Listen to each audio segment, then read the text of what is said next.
Excel PU college ಗುರುವಾಯಿನಕೆರೆ, ಕರ್ನಾಟಕದ number 1 PU college. Admissions open now. ದೇಶದಾದ್ಯಂತ ಇವತ್ತು ಓಲಾ ಉಬರ್ ಚಾಲಕರ ಮುಷ್ಕರ ಆಗ್ತಾ ಇದೆ. ಗಿಗ್ ಮತ್ತು ಪ್ಲಾಟ್ಫಾರ್ಮ್ ನೌಕರರ ಸಂಘದಿಂದ ಮುಷ್ಕರಕ್ಕೆ ಕರೆಯನ್ನು ನೀಡಲಾಗಿದೆ. ಇವತ್ತು ದೇಶದಾದ್ಯಂತ ಓಲಾ ಉಬರ್ ಚಾಲಕರು ತಮ್ಮ ಮುಷ್ಕರವನ್ನು ಮಾಡ್ತಾ ಇದ್ದಾರೆ.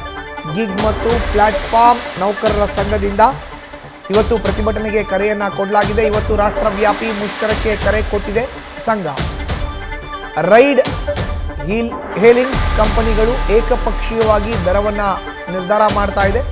ಕೇಂದ್ರ ಸರ್ಕಾರದಿಂದಲೇ ಮಾರ್ಗಸೂಚಿ ಪ್ರಕಟಿಸೋಕೆ ಆಗ್ರಹ ಕೇಳಿ ಬರ್ತಾ ಇದೆ. ಹೀಗಾಗಿ ಈ ಬೇಡಿಕೆಗಳನ್ನು ಇಟ್ಕೊಂಡು ಸಂಘ ಇವತ್ತು ಮುಷ್ಕರಕ್ಕೆ ಕರೆ ಕೊಟ್ಟಿದೆ. ಹೆಚ್ಚಿನ ಮಾಹಿತಿ ನೀಡ್ತಾರೆ ನಮ್ಮ ಪ್ರತಿನಿಧಿ ಸವಿತಾ. ಈಗ ನೇರ ಸಂಪರ್ಕಕ್ಕೆ ಜಾಯ್ನ್ ಆಗಿದ್ದಾರೆ. ಸವಿತಾ, ಇವತ್ತು ಓಲಾ ಉಬರ್ ನೌಕರರ ಮುಷ್ಕರ ಏಕಾಏಕಿ ಸುಮಾರು ಅವರು ತಯಾರು ಮಾಡಿರುವಂಥ ಆ್ಯಪ್ಗಳು ವರ್ಕ್ ಆಗಲ್ಲ, 6 ಗಂಟೆಗಳ ಕಾಲ ಆ್ಯಪೇ ಆಫ್ ಆಗುತ್ತೆ ಅನ್ನೋ ಮಾಹಿತಿ. ಆಕ್ಚುಲ್ ಆಗಿ ಬೇಡಿಕೆಗಳು ಏನೇನು, ಈಗ ಹೇಗಿದೆ ಮುಷ್ಕರದ ಬಿಸಿ? ಮಧುಸೂದನ್, ದೇಶಾದ್ಯಂತ ಓಲಾ ಉಬರ್ ಸೇವೆ ಏನಿದೆ ಇನ್ನು ಮುಷ್ಕರಕ್ಕೆ ಕರೆ ನೀಡಿದೆ. ತೆಲಂಗಾಣದ ಗಿಗ್ ಮತ್ತೆ work association, platform work association ಸಂಘದಿಂದ ಈ ಒಂದು ಮುಷ್ಕರಕ್ಕೆ ಕರೆ ನೀಡಿದೆ.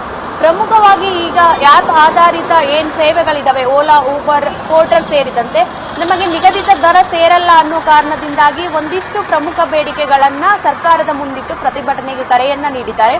ದೇಶಾದ್ಯಂತ ಪ್ರಮುಖ ಸಿಟಿಗಳಲ್ಲಿ ಈ ಒಂದು ಮುಷ್ಕರದ ಬಿಸಿ ಈಗಾಗಲೇ ತಟ್ಟಿದೆ. ಬೆಂಗಳೂರಿನಲ್ಲಿ ಅಂತಹದ್ದು ಬಿಸಿ ಇಲ್ಲ. ಸೊ ಆಸ್ ಇಟ್ ಈಸ್ ಯಾವ ರೀತಿಯಾಗಿ ಸಂಚಾರ ಓಲಾ ಉಬರ್ ತನ್ನ ಸಂಚಾರವನ್ನ ಮುಂದುವರಿಸಿದೆ. ಪ್ರಮುಖವಾಗಿ ಇವರ ಬೇಡಿಕೆ ಅಂದ್ರೆ ರೈಡ್ ಹೆಡಿಂಗ್ ಏನಿದೆ, ಈ ಆಪ್ ಆಧಾರಿತ ದರ ನಿಗದಿ ಮಾಡಬಾರ್ದು, ಇದರಿಂದ ನಮಗೆ ಚಾಲಕರಿಗೆ ಹೊಡೆತ ಬೀಳುತ್ತೆ.